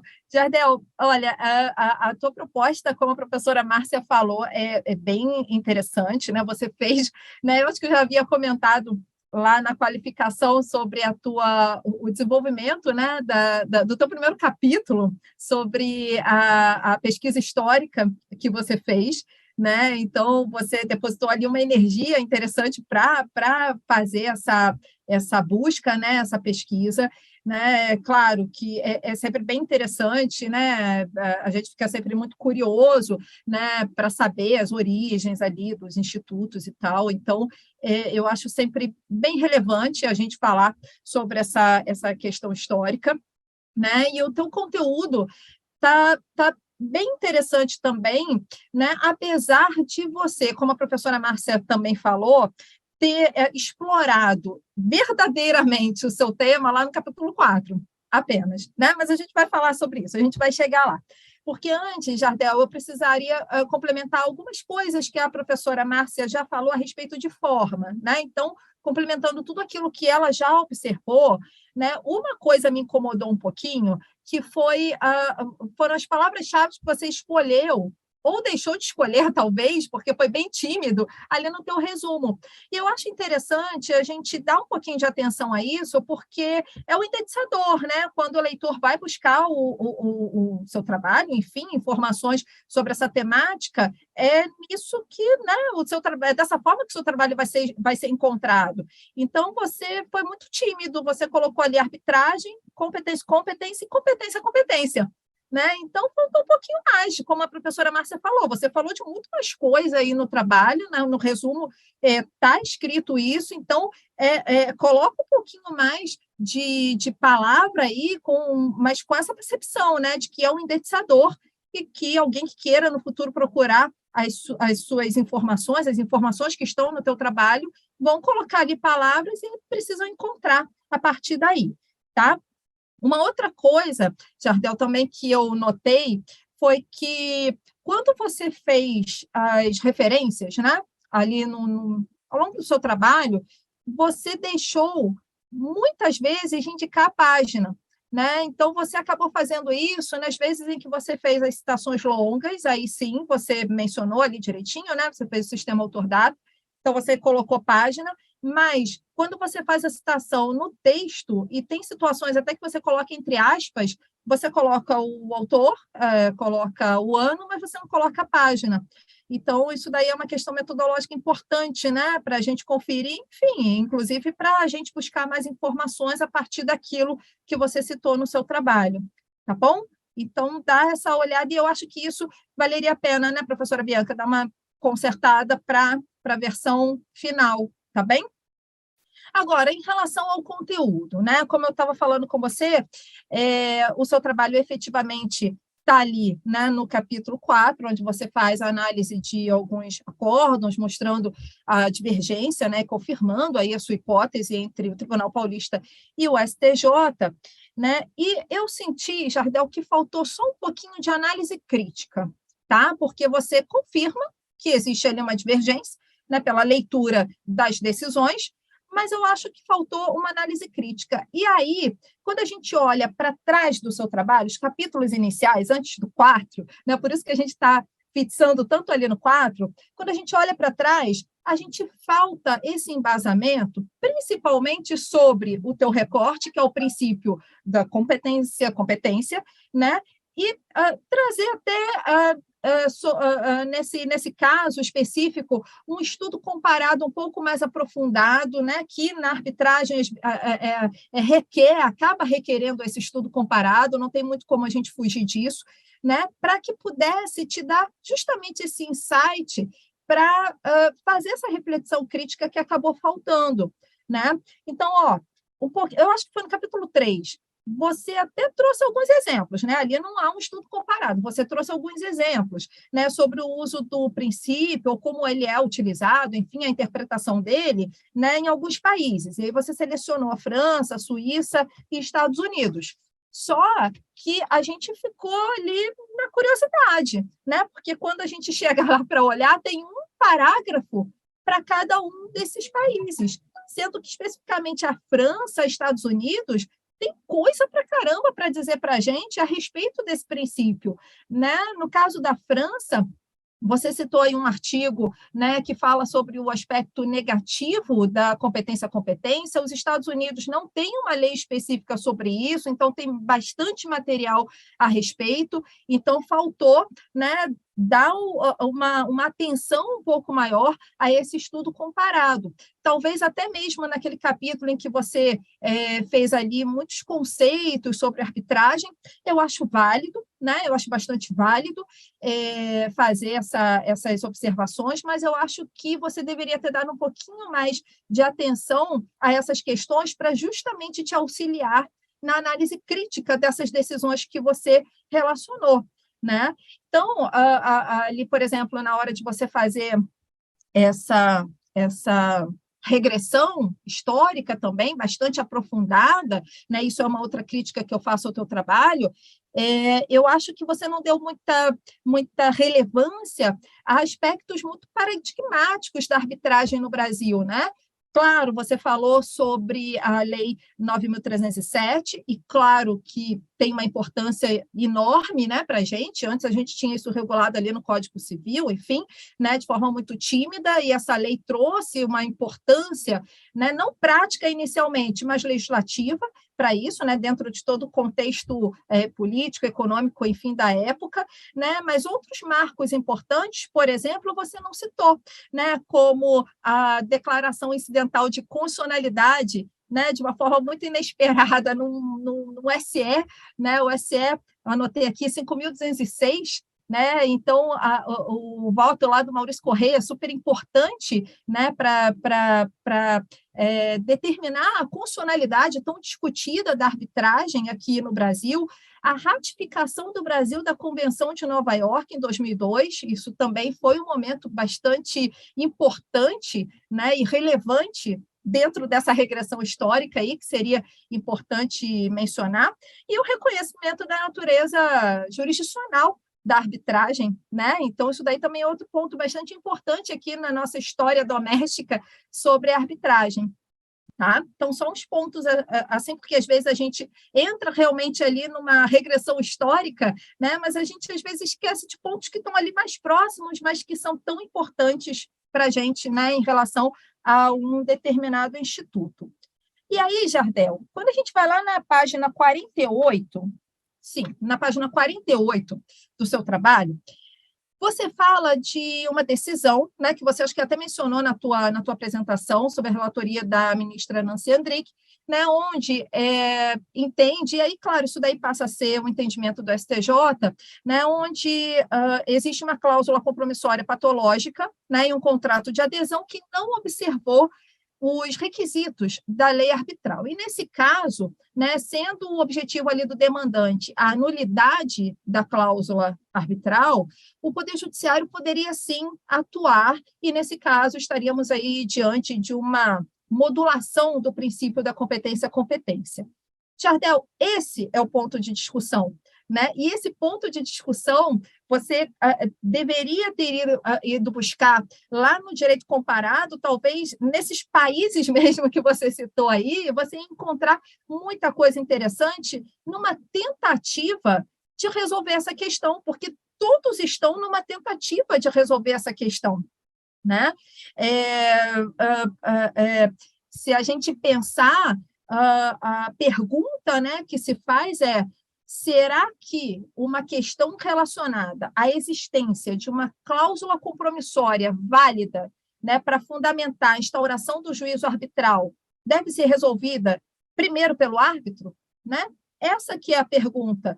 Pode parecer simples, mas não é tão simples assim, né? Lá naquele artigo que você mencionou, quando falou da França, né, artigo 1000 e alguma coisa que você citou, ali você tem, né, a revelação do que chamam na doutrina estrangeira, né, de efeitos negativos do princípio da competência. Então, o tribunal seria, né, o tribunal suspendendo a tramitação do processo e mandando as partes lá para a arbitragem, né, para que o árbitro tome, em primeiro lugar, a decisão sobre a existência, a validade da cláusula e o alcance da decisão, né? Por que essa questão não é tão simples, Jardel? Porque, pensa o seguinte, eu estou conferindo uma jurisdição exclusiva a um fórum cuja validade está em jogo, está sendo questionada, né? Eu estou diante de um princípio de autogeração de autoridade, né? Mas aí eu posso fazer outro questionamento. Ora, eu tenho um litigante que não concordou genuinamente, e aí atenção a isso, né, que não concordou genuinamente em arbitrar determinada disputa, mas tem que enfrentar os custos de uma arbitragem. E por que eu te chamei a atenção a essa concordância genuína? Porque esse que está sendo o foco do estudo atualmente, né, Jardel, mais até do que se um país, um local é ou não pró-arbitragem, mas essa questão da qualidade do consentimento é algo que vem sendo analisado em várias áreas. Eu mesmo, quando fiz a minha tese, falando sobre convenções processuais, e aí caiu como uma luva, isso que a professora Márcia falou, dos transplantes, né? Os transplantes que fizemos no Código de Processo de várias coisas de outros lugares, de outros sistemas, sem considerar o que é a nossa tradição jurídica, né? E aí a gente tem que ficar ali, né, pensando como que a gente pode proteger as pessoas, como que a gente pode proteger o Instituto, já que ele está aqui, já que ele está entre nós, né? Então, essa questão da validade, da qualidade do consentimento, ela é importante, inclusive, para a gente se desvencilhar de táticas procrastinatórias, né? Porque o sujeito pode fazer também uma cláusula arbitral e depois fica entrando na justiça, enfim, né? Tentando procrastinar a resolução daquele problema. Então, por isso que eu estou te dizendo que não é tão simples assim, né? E por isso que eu também te alertei que a análise comparativa, nesse ponto específico, poderia te trazer aí alguns insights mesmo, né, para que você pudesse trazer essa visão crítica que eu acho que ficou faltando, ficou parecendo no final que você fez um relatório, né? Por mais que aqui na apresentação você tenha feito até algumas propostas, mas na hora que você foi analisar, né, ficou simplesmente, né, uma análise de decisão e a comprovação de que há uma divergência. E, claro, todo esse problema, né, que a professora Márcia trouxe, mas como assim temos uma divergência entre tribunais, né, que tem uma hierarquia e por tanto tempo, né, porque teu recorte vem desde 2013, né, Jardel? Então, Jardel, eu acho que, né, para finalizar e te fazer a pergunta, que é uma pergunta que eu acho que complementa até o que a professora Márcia começou falando, né? Eu acho que o problema que nós temos aí, né, quando a gente discute a interpretação sobre o uso do princípio competência-competência, está em torno de um equilíbrio que se faz necessário entre dois conflitos, né? Garantir a eficácia arbitral, de um lado, e uma eficiência processual de outro, né? Então, a gente sempre questiona, mas não seria mais rápido um tribunal decidir logo aquela questão do que mandar para o árbitro e depois voltar ao Poder Judiciário? Por outro lado, a gente já teve defesa aqui, né? Eu acho que foi até um juiz, né, Bianca, falando justamente que, tudo bem, foi para o Poder Judiciário, só que o negócio ficou lá 5, 6 anos tramitando para dizer que era o árbitro que era competente. Então, não é uma questão prática de fácil solução. Já que não é uma questão de fácil solução na prática, a academia está aí para isso. Você acha, Jardel, que se nós tivéssemos uma abordagem um pouco mais clara na Convenção de Nova York ou na lei modelo da UNCITRAL, que você até mencionou aí na tua apresentação sobre essa questão, poderia ser uma solução, né, para essa dificuldade de interpretação do princípio da competência, ou a gente deve permanecer da forma como está, pelo menos aqui no Brasil, né? Ou devemos permanecer ao encargo da discricionariedade legislativa, judicial de cada país, enfim, de acordo com as visões políticas de cada país. E uma segunda pergunta, eu acho que um pouco mais simples, né? Nós falamos, na verdade, sobre essa questão da interferência judicial, né, na arbitragem. Você acha que esse regime de interferência, né, estaria, de fato, apto a garantir a autonomia e eficácia da arbitragem e a proteção das partes, ou um regime de complementariedade seria mais razoável?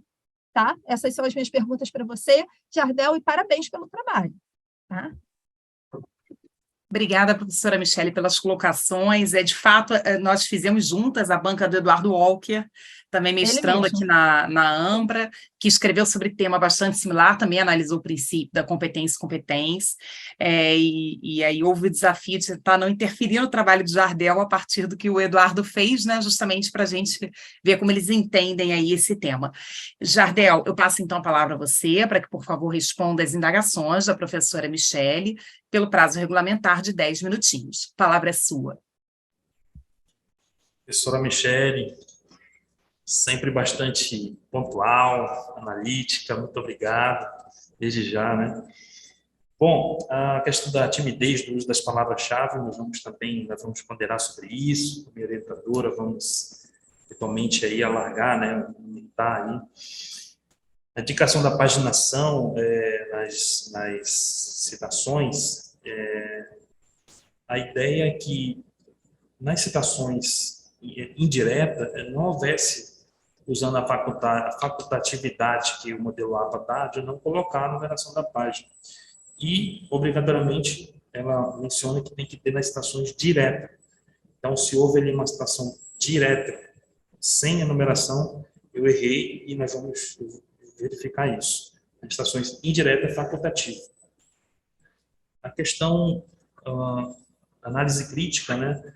A professora pontuou essa questão do direito comparado na qualificação, e que eu deixasse claro que se foi realmente uma abordagem comparativa do competência nesses países, Estados Unidos, França e Suíça, ou se eu utilizei como uma mera exemplificação. A ideia era trazer como exemplificação mesmo, não pormenorizar a questão do ordenamento interno de cada país, mas usá-los como uma exemplificação de forma rasa mesmo. Mas, enfim, vamos fazer uma reflexão sobre isso também, né? Que a professora foi até mais aprofundada agora, porque fez um raciocínio de como formaria uma liga um pouco maior se nessa tópica eu adentrasse os ordenamentos no direito comparado. E aí formaria um link, né, com toda a pesquisa, né? Porque o competente de fato, ele é um ponto cerne da pesquisa. Então, é válida, muito válida a sua ponderação. questão de regressão histórica, tipificação.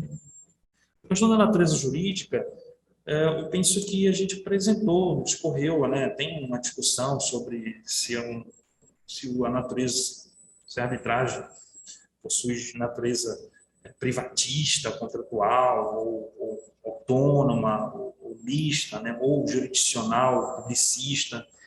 A gente tentou colocar isso na pesquisa, pontuando, né?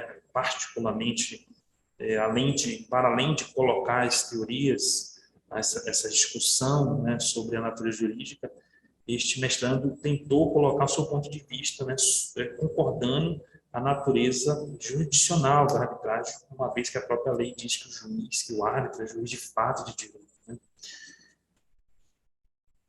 A questão da página 48, que eu trago uma análise, né, que a professora pontuou aí, a possibilidade de estender como outros ordenamentos jurídicos se posiciona sobre o que foi discutido, né, o embate ali desse acórdão trazido, mencionado na página 48, vou refletir bem, buscar em outros ordenamentos como esses tribunais desses países lidaram com a temática. Né? Agora, essa questão, professora, de garantir, de unir, né, a eficiência, a eficácia arbitral com a eficiência processual, é uma pergunta que tem, mas não tem resposta. Porque é o seguinte, o mundo ideal das coisas é que as partes, de forma de forma lúcida, de forma sem margem nenhuma de dúvida, capazes, no magistério de suas vontades, dispuseram sobre a convenção de arbitragem, nos seus acordos, nas suas avanças, e havendo conflito, elas, de fato, sigam ali o que foi acordado, o afastamento da competência extraordinária para submeter-se à competência extraordinária. Esse é um mundo ideal em que todo mundo respeita, segue. Agora, o sistema jurídico brasileiro abre possibilidade de a parte maldosa, usando tática de guerrilha, usando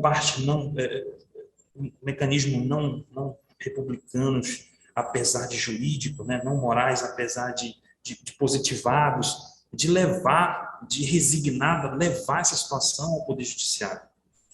E aí nós temos uma tentativa de acerto e erro.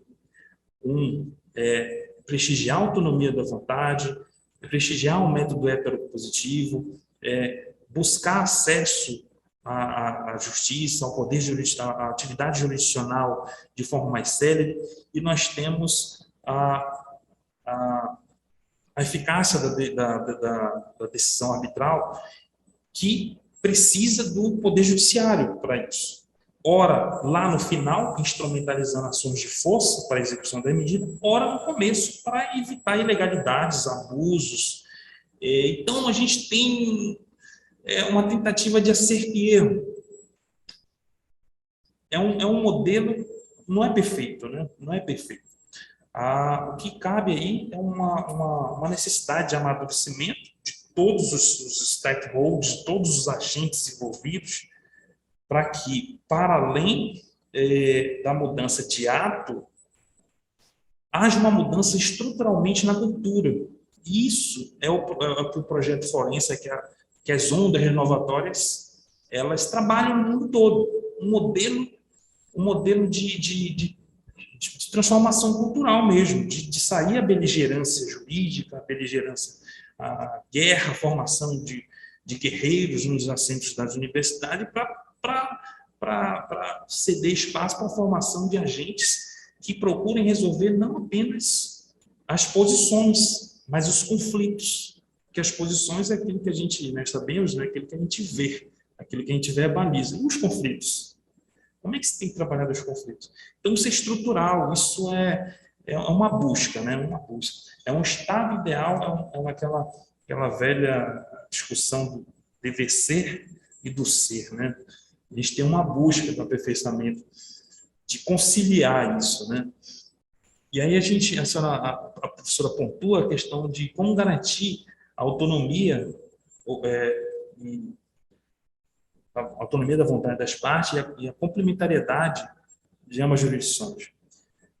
Bom, a própria lei de arbitragem, e assim é trabalhado pela doutrina, que haja uma cooperação. Né? Na verdade, a doutrina coloca cooperação, e não complementariedade, porque justamente, apesar do ato ser juiz de fato de direito, ele não tem poder de instrumentalizar ações de força do Estado. Esse só garantido ao juiz estatal. Então, tem que haver essa complementariedade, mas no momento certo, no momento que a lei abre espaço. Aí a gente questiona, volta ao primeiro tópico, né? Como garantir a eficácia arbitral e a eficiência processual, né? Porque se a lei dá o devido espaço temporal para que haja um manejo de ações anulatórias, qualquer coisa que vá de encontro a isso já é grande a possibilidade de você cair num limbo, cair num problema de causa e efeito que não tem fim. Mas isso é uma busca, professor, isso não tem uma resposta, é um processo dialético de busca, de mudança cultural, não é tão simples, né, de resolver, é um passo a passo, nós estamos crescendo com isso, né? Houve uma demora enorme de reconhecer a arbitragem no ordenamento jurídico, apesar do seu uso, da sua prática social, muito mais tempo. E é um instituto que está se desenvolvendo. Tá? Há pouco tempo houve uma reforma que trouxe vários mecanismos na lei de arbitragem de 96, né? A lei 329 de 2015. Então, mostra que o instituto tem muito a crescer. A questão como eu falei, a professora Márcia Michele, no apontamento que ela fez em resposta, é aquele modelo civil law, né? A gente tenta buscar respostas, todas as respostas, a resolução das problemáticas processuais, jurídicas na lei. Mas isso é o que nós somos hoje. Não atingimos uma maturidade de ter a tradição, de ter o common law, de ter apenas alguns artigos numa Constituição, 20, 25 artigos, né? Nós não chegamos nesse ponto. Então, é uma perseguição. Mas, professora, de forma geral, é uma dialética entre a eficiência, entre garantir a coexistência e ao mesmo de ambas as jurisdições, e ainda assim perseguir, manter a autonomia e eficiência processual, é uma busca. Eu acredito que não seja um momento de cheguei, mas um processo de busca. Eu concordo, então, com a interferência, né? Você acha que a interferência judicial não é uma forma de garantir a eficácia da arbitragem, né? Certo. Resumindo o que você falou. Eu só te sugiro, Jardel, que eu estou satisfeita, mas eu só te sugiro que você realmente faça uma investigação na lei modelo e na Convenção de Nova York sobre essa questão, né? E todas as críticas, né? Enfim, as conversas que existem sobre a previsão, né, desse princípio lá, né, para que a gente possa refletir sobre essa questão. Será que deveria ter alguma coisa um pouquinho mais incisiva? Será que, de fato, é muito brando? Ou será que está suficiente? Né? E, na verdade, tem que ficar mesmo a critério dos países, porque, afinal de contas, né, se eu tenho autonomia de escolher o país pró-arbitragem, então eu vou escolher, independente de qualquer coisa, né, independente de qualquer previsão. Tá? Então, faz uma reflexão só sobre essa questão, mas eu estou satisfeita. Jardel, parabéns mais uma vez. Obrigada, professora Michele, mais uma vez, pelas colocações. Obrigada, Jardel, pelo oferecimento de resposta. Passa, então, a palavra ao querido professor Daniel Brantes, grande amigo, fantástico arbitralista, CEO do Centro Brasileiro de Mediação e Arbitragem e, portanto, figura emblemática nessa área, para que faça as suas ponderações, mais uma vez agradecendo pelo carinho, por aceitar o nosso convite, pelo esforço para estar aqui presente nessa noite, prestigiando a banca do Jardel. Professor Daniel, a palavra é sua.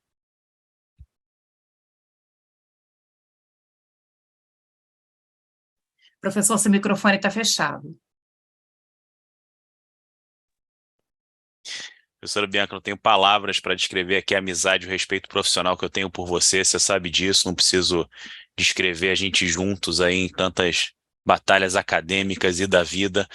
É uma honra também estar aqui junto com a professora Márcia Michele e a Michele Pedrosa, né? Tem várias Micheles aqui, e que eu respeito enormemente e tenho a honra de encontrar também nos eventos de arbitragem, de mediação. São realmente profissionais da área, além de acadêmicas exímias que eu cito nos meus trabalhos, leio, procuro. Então são pessoas que trabalham na prática também aqui na arbitragem. E Jardel, sempre uma honra estar junto contigo, a gente esteve junto na disciplina lá, então a gente se conhece já há bastante tempo, você sabe exatamente o meu estilo. E é muito bom ver o seu trabalho aqui. Primeiro eu vou endossar tudo que as professoras falaram, que quem sou eu para discordar da professora Márcia Michele e Michele Pedrosa, né? Então eu assino embaixo, né? Pode ser até uma assinatura digital, mas eu assino ali embaixo sem problema nenhum. E depois é muito bom ver o seu trabalho em um momento de ataque à arbitragem. A gente está realmente em um momento de ataque à arbitragem no Brasil. O princípio competência, eu não estou aqui para palestrar nem nada, mas ele é fruto do seu trabalho aqui. Ele foi desenvolvido pela lei e continua em desenvolvimento e é desenvolvido a cada dia pela jurisprudência. Então, o princípio competência ele é basilar da arbitragem e é ele que torna, se referendado pelo Poder Judiciário, e aí, no caso, você pegou as duas principais cortes, TJ de São Paulo e STJ, ele se torna basilar para tornar um país, como a gente chama, arbitration friendly. Né? Então, isso se torna basilar, no final das contas, para negócios, para realização de contratos. Só um exemplo para você. A vacina da Pfizer foi vendida para o Brasil e para inúmeros países do mundo, e eles colocaram o quê? Cláusula arbitral na ICC. Se o Brasil não fosse arbitration friendly, se o Brasil não fosse signatário da Convenção de Nova York, talvez a gente não conseguisse uma vacina essencial aqui para o Covid, porque você vai deixar à mercê do judiciário isso? Você não sabe como é a lei brasileira, imagina a Pfizer, uma companhia internacional vai deixar à mercê do judiciário de cada país. Estou falando de arbitragem internacional, aí já é outra pegada. Né? Então, quando você analisa o princípio da competência, quando você demonstra que o STJ referenda esse princípio da autonomia da vontade, você também fala aqui, né, quando você fala de cláusula arbitral. Então, esses princípios são basilares. Se a gente pegar o projeto de lei absurdo, 3293 de 2001, que tenta ferir a autonomia do árbitro, autonomia profissional, a liberdade profissional, limitando lá em 10 arbitragens no máximo concomitante por ano, nunca vi isso em lugar nenhum do mundo. Né? Você limita o dever de revelação, criando um conceito chamado dúvida mínima, em vez de dúvida justificável, que nenhuma das jurisdições internacionais referenda isso, é sempre dúvida justificável. Se você ver quais são as 3 principais sedes mais eleitas na arbitragem internacional, Londres, Genebra e Paris. São os 3. E as 3 são, por exemplo, referendo, tem basicamente esses mesmos princípios que a gente está falando aqui na nossa legislação. Por isso, a importância também de você fazer aquela digressão histórica, aquele momento comparativo. Você mostra que o Brasil, aqui no seu trabalho, ele está de acordo com a legislação internacional para depois entrar na análise do STJ em decisões aqui de relevância para o princípio. Então, acho que o seu trabalho ele foi muito bem quantificado, foi muito bem delineado. Eu realmente só tenho elogios a tecer a você. Erros aqui de digitação, etc., a gente sempre vai ter, isso em todos os trabalhos que eu escrevo, né? E aí um cuidado sempre, Jardel, que já aconteceu comigo, tá? A gente publica, e quando a gente publica, o filho não é mais nosso. Tá? E a gente sempre, eu não sei se acontece com vocês, mas eu sempre pego o erro que eu não vi na algo que já saiu para publicação, né? Também, e acontece. Eu falo, por exemplo, que o meu livro, esse comentário de arbitragem, você até citou aqui no trabalho, ele só vai estar perfeito, zero bala, na 10ª edição, porque a gente sempre olha e encontra alguns erros. Não tem jeito. Por mais que 40 olhos passem, um erro sempre vai ter. Então, toma cuidado na hora de publicar, na hora de revisar aqui para dar uma melhorada, né? Passa por um revisor, é sempre bom passar por um revisor de português, gramatical, que ele dá um outro olhar. E eu sei exatamente o sentimento, Jardel. Depois de abrir pela 50ª vez, 200ª vez o mesmo arquivo, você já está até enjoado de olhar para aquilo, né? Assim, mas é isso. Um trabalho acadêmico é um esforço hercúleo. É um filho que é teu, efetivamente, né? E o filho, quando o filho é teu, ele te deixa sem dormir, porque é teu, né? Então, não tem jeito, não há o que fazer além disso. Mas parabéns, Jardel, parabéns, e vem um bom momento o seu trabalho, tenta publicar depois algo com a professora Bianca, porque a gente precisa defender a arbitragem. Esse PL não vai passar, na minha visão, né? Já foi debatido, inclusive a alteração da lei de arbitragem de 2015 foi extremamente debatida, teve uma comissão chefiada pelo Luiz Salomão, ministro do STJ, então toda alteração que tinha que ter, na minha visão, tem que melhorar. Alguns institutos de arbitragem tem que sempre melhorar. A gente não pode falar que é perfeito, acabou. Mas é uma construção jurisprudencial, é uma construção até dos próprios centros da autonomia privada.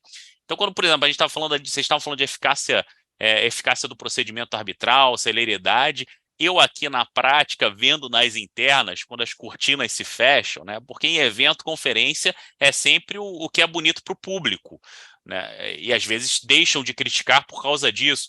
Mas a gente vê que, assim como no judiciário, cada juiz é um juiz e cada juiz vai gerir a sua vara de uma maneira diferente. Você tem que ser um gestor, até como magistrado, falando como magistrado. No tribunal arbitral, a mesma coisa. Se o árbitro presidente, que é aquele efetivamente que toca o procedimento, ele não for bom, aquele procedimento vai atrasar.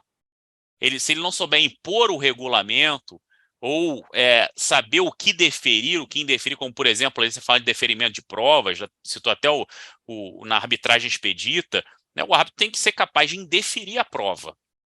Tem que ser capaz de indeferir a prova. Quando for realmente ele vê que é irrelevante aquela prova, que só está sendo pedida para atrasar o procedimento. Mas são questões que você traz, você tem muitas questões interessantes aqui dentro do seu trabalho. Tem um ponto principal, que é o competência e competência, mas você levanta muitas questões que com certeza vão fazer você refletir. Mas eu te digo que nos bastidores eu já vi a arbitragem expedita demorando mais que a arbitragem ordinária, porque o árbitro não quis impor o regulamento para não ficar mal com as partes, por exemplo. Então, deferia tudo, deferia prorrogação de prazo, deferia... E aí, você como árbitro tem que ser capaz de falar, olha, não, vou aqui indeferir isso, porque o regulamento de arbitragem diz isso. Mas parabéns pelo trabalho, Jardel, e conta comigo qualquer auxílio, tá bom? Obrigada, professor Daniel, pelas colocações. Jardel, a palavra é sua. Professor Daniel, professor, essa arbitragem aí, singularmente, né, nosso país. Muito obrigado, professor. Já é um elogio do senhor, não é fácil, e vou ter que gravar isso aqui e ouvir de novo. Muito obrigado pelas ponderações, e é o que eu coloquei, né, para as nobilíssimas doutoras, que é um processo de crescimento. Nós estamos ainda numa busca do ideal, né? E aí o professor trouxe a questão da contribuição jurisprudencial, que a depender, isso é colocado na pesquisa, né, que a depender de como o judiciário lida, isso fomenta o uso do instituto, que coloca o Brasil como um dos atores do comércio internacional, ou elimina o instituto, ele fere de morte o espírito, a saúde do instituto. Então, é elementar que o judiciário observe essa prática social antes do regulamento, antes da positivação, que isso tem muito benefício. O Brasil só tem a ganhar no Senado. O professor trouxe o exemplo da vacinação da Pfizer, né? Que se não tivesse, seria uma perda, muito mais gente teria morrido. E é importante que os atores que lidam com, principalmente, a gente coloca, né, a questão do TJ de São Paulo, do STJ, se conscientize disso e haja uma postura que, ao mesmo tempo que garanta o acesso à justiça, acesso à jurisdição, que garanta a saúde do Estado. Então, novamente, aí, muito obrigado, professor, pelas suas considerações. Obrigado.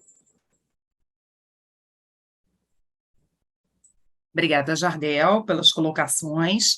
Seguindo, então, aqui o nosso rito, a gente vai te pedir licença, vai deixar um pouquinho você aqui na sala, em companhia das pessoas que nos acompanham, porque agora nós seguiremos para a sala de deliberação, e tão logo nós tenhamos o seu resultado, nós retornaremos aqui à salinha para anunciá-lo, tá bom? Até logo, então, Jardel, encontro os demais professores na nossa sala de deliberação.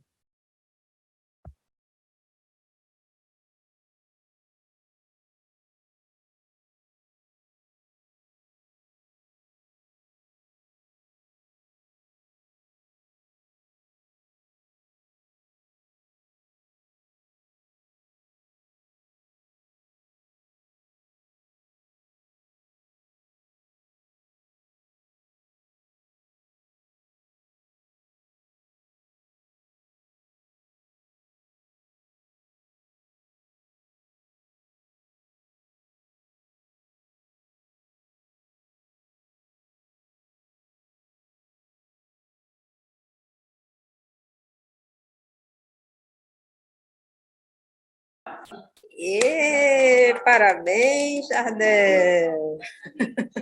Deixa a aprovação sair, deixa a aprovação sair. Já está aprovado, tenho Grande certeza. Ney. Obrigado. E aí, Ney? Certo, meu cara? Como é que tá, Jardel? Tudo bom? Meu irmão, tô esperando a sua, velho. Cara, eu tô desenvolvendo ainda, não terminei, você acredita? Eu peguei Covid de novo, cara, você acredita? Nossa, paqueou de novo. Aí tive que prorrogar a entrega. Mas tô terminando. Vamos chegar lá, né? Tá tudo A certo. minha ficou pro ano que vem. Legal. Tá pertinho, né? Tá. Já estamos aí no dia 8, tá pertinho. Mas foi bom, cara. Gostei de ver aí a apresentação sua, viu? Parabéns. Obrigado, Ney. Bacana aí. Já deu certo, agora é só preparar para publicar o... Já tem até parceria para publicação. Já é encaminhado. O professor Daniel vai ceder o espaço lá na revista dele. Mas que bom, Jardel. Esse momento de tensão aí já está passando. A Chelsea está com 10 dela já segura, né? Olha esse sorriso aí. Estou super feliz. Daí segura. A Chelsea já apresentou? Já apresentei às 15 hoje. Foi, deu certo? Maravilhoso, foi muito bom. Super feliz com o resultado. Mas a minha irmã apareceu aqui e sumiu. Até você...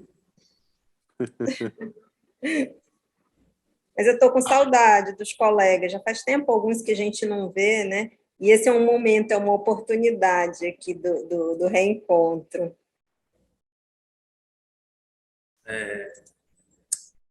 Esse é um momento que a gente espera com muita ansiedade, né? Que é o último, né? O último ato do curso. Isso não dá para levar na brincadeira, exige muito, né? O nosso mestrado. Nossa, verdade. Sabia que muita ia ser dedicação. Eu não sabia que ia ser assim, não, viu, Ney? O negócio é sério. Cara, isso aí vem brincando com esse princípio da competência tem tempo já, né? Ele gostou mesmo do princípio, tá certo. Daqui uns dias vai estar escrevendo até livro sobre isso, eu tenho certeza. Será, Ney? Rapaz, Ney. Olha, bora falar sobre arbitragem. Ele vai dar aula, com certeza. Eu vou te falar uma coisa, para o Daniel Brantes não fazer pergunta e não criticar nada, meu amigo. Já pensou? Eu vou ter que rever essa... Cara, o professor Daniel, nossa, me ensinou tanto. Isso aqui vai para o YouTube, eu vou rever essa parte. A hora que ele começou a falar, eu lembrei, porque ele vai estar na minha banca. Pronto, agora é a hora. Qual é a tua temática, Ney? A minha é arbitragem também. Arbitragem do trabalho, Legal. O Ney é o cara do trabalho, direito do trabalho. É o direito do trabalho, eu lembro. Já coloca um capítulo de direito comparado, que tudo tem que ter direito comparado. Tem mesmo.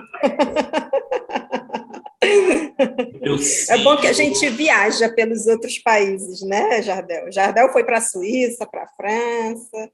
Já pensou?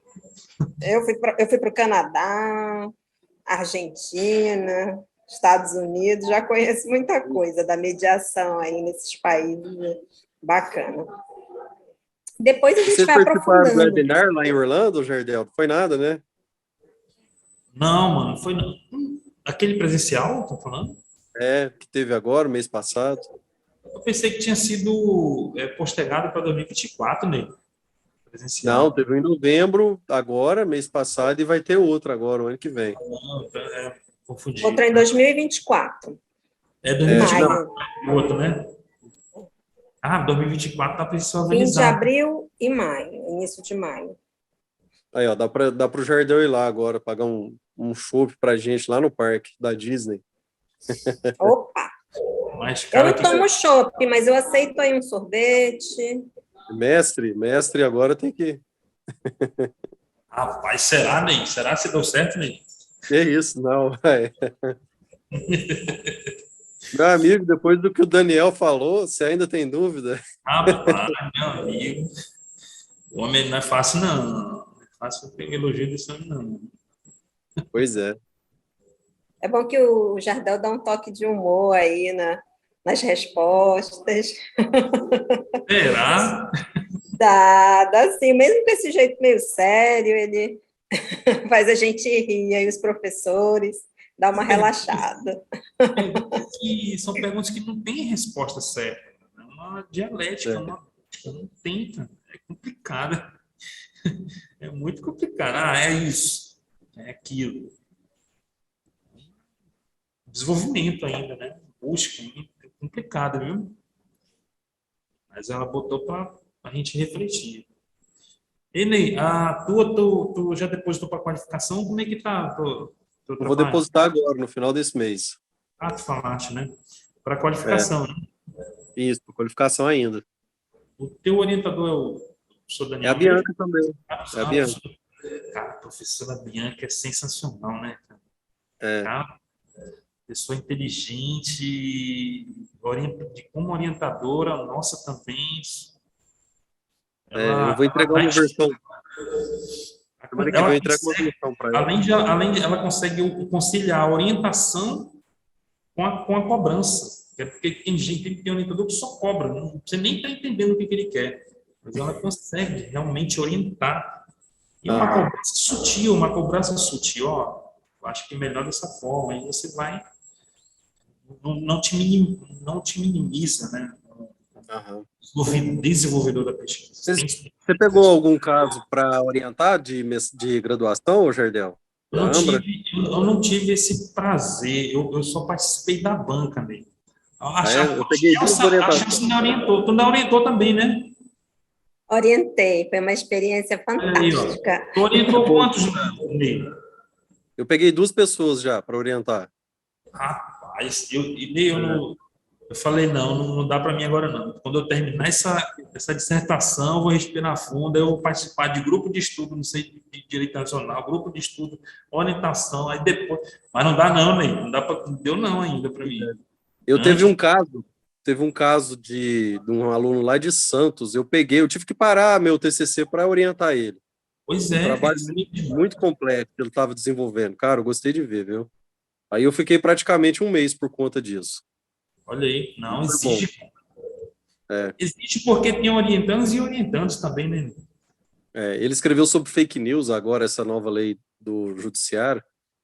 O TSE está batendo em cima, né? Aí eu tive que parar para ajudar o aluno. Foi um mês, né? Foi 30 dias para conseguir fazer o trabalho corrigindo. Todo dia ele mandava coisa para me corrigir e eu fiquei praticamente por conta. Mas é bom, cara. Eu gostei como se diz, foi uma guerra para mim, viu? Fazer esse trabalho com esse aluno. Mas foi bom. Depois a Amara, quando tiver a oportunidade de enviar no grupo sobre orientação, pega alguma para você ter essa experiência, cara. É muito bom. Sem dúvida, mano. Depois de hoje eu vou fazer isso. Eu quero sim ter essa experiência. Porque eu estou fazendo mestrado, eu acho que a Celso também, que é para a gente dar aula, né? Eu quero dar aula, eu quero profissional, eu quero muito. Aham. Tem essa pretensão, Ney? Cara, não tenho. Não, eu não me vejo como professor. Ah, foi de questão profissional ali do escritório, né? É mais para qualificação mesmo, sabe? Entendi. É um diferencial. Ô, Ney, eu espero que melhore logo aí, cara, dessa Covid. Cara, ainda tô em recuperação, acredita? Nossa, eu peguei a primeira vez. Outra vez tu ficou até no oxigênio, eu lembro, eu acho que tu falou sobre isso. Foi isso mesmo, a gente estava... Qual matéria que era? Agora eu não lembro. Acho que era era do Daniel. Foi do Daniel a gente estava, que eu peguei. Foi isso mesmo. Vocês até me ajudaram bastante, cara, porque eu não tinha clima para assistir aula. Eu lembro que você me ajudou muito. Legal. Agora, dessa vez, não foi tão forte, não. Mas precisei parar para tirar uns dias para ficar por conta da doença. Você está com todas as vacinas? Todas as doses? Eu tomei 2 doses. 2 doses, né? Eu também em busca de atrás. Mas a ideia não é não pegar, é não pegar na forma mais grave, né? Justamente. Enei, mas dessa vez foi mais tranquilo. Entendi. Mas, ó, é nessa hora aí, ó, que o pessoal lá na salinha reservada lá, viu? Tô demorando, viu, Jardel? Bora ficar mais um pouco aqui e tal. Eu já participei dessa sala secreta aí, cara, como orientador. Nessa hora aí o bicho pega, viu? Não, eu quero reprovar. Não, vamos aprovar. Não, eu quero... Rapaz. Deu tudo certo. Jardel, uma pergunta, uma curiosidade aí, para fazer a gente rir antes da professora Bianca entrar. Tá completa essa roupa aí? Sim.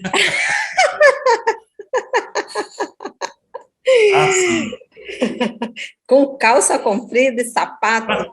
Para não te dizer que não está completo, eu não estou com sapato, eu não estou não, mas com calça eu estou. Beleza, eu botei até a sandália, o sapato, tudo perfuminho, tudo como se fosse ali. Foi. Pois é, né? Que coisa, né, que a gente vê por aí na internet, né, acontecendo. Pessoal. Teve um episódio, acho que na Colômbia, né, uma autoridade lá, judiciária. Nossa, esse uso da mídia trouxe cada uma. Mas aqui, ó, é para... Olha aí. Todo... Olha, tá provando aí. Tudo completo, viu? Aqui não é bagunçado, não. Aqui é ambra. Ô, Jardel, você tá pronto para ir pra churrascaria comemorar, né? Pois é, né, velho? Hein, Jardel, e o nosso feriadão hoje foi maravilhoso, né? Pois é, deixa eu botar isso aqui direito. Amanhã assistir ao Jogo do Brasil, relaxado. Será, Chelsea? Com certeza. Vai Deixa torcer. Deixa sair. Deixa sair aí. Poxa.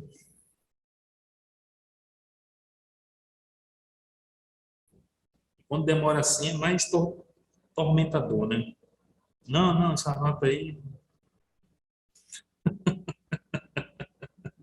Eu andei caindo na risada. Essa nota aí... É por aí, viu, Jardel, né? Não, isso aí... Cara, a professora Michelle fez um monte de condenação, viu? Ela que vai estar na minha também, na minha banca, viu? E, Ney, tu tem um livro dela? Não tem. Você comprou o livro dela? Comprei, meu amigo. Tenta obter, cara. Tenta comprar. É online o livro? Você comprou no Amazon? Eu comprei tanto online para ter acesso imediato, quanto eu comprei também no físico. Já comecei a leitura online e esperei o físico chegar. E ela escreve sobre o quê? Ele mostrou o livro. Na classificação mostrei. Ah, que legal. Ganhei um coraçãozinho e tudo, tá? Que eu mostrei o livro. Sério? Estamos Eu acho que ela vai te voltando. aprovar por isso, viu, Jardel, então. Olha o sorriso da Chelsea, né, de quem já relaxou, está feliz e contente. Vou aguardar aqui o retorno. Conheci a Chelsea. Eu estou olhando aqui, eu vi pelo nome, nem conheci, tá outra pessoa. Olha, ele está plena, né? Tirei o rabo de Plenitude. cavalo, né? Tirei Pois tudo, é. brinco, maquiagens.